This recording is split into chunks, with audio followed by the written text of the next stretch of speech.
Hey guys, in this video, I'm going to be showing you how you can make a super cool metallic-like substance in Blender. Let's get right into it.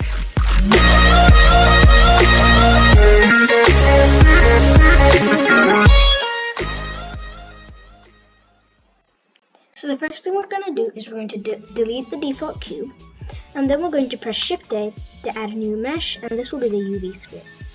We're going to right-click on the sphere and click Shade Smooth. We're going to drag this tab a little higher, and we're going to go to the shader editor. We're going to click on the new button. We're going to scroll in a bit, and as you can see, now we have these nodes. So now I'm going to press Z and go to Material Preview. So now you can see all the colors and the metallicness.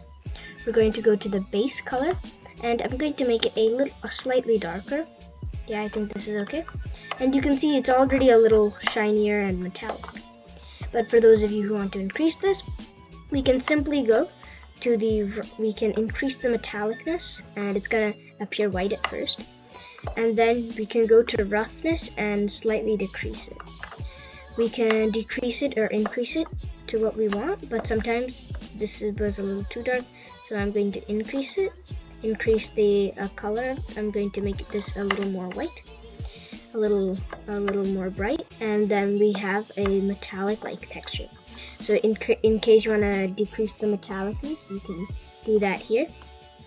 And I'm going to keep it at 1. And in case you want to make it a little less shiny, you can go to we can increase the roughness. But if you want to make it basically like a mirror, you can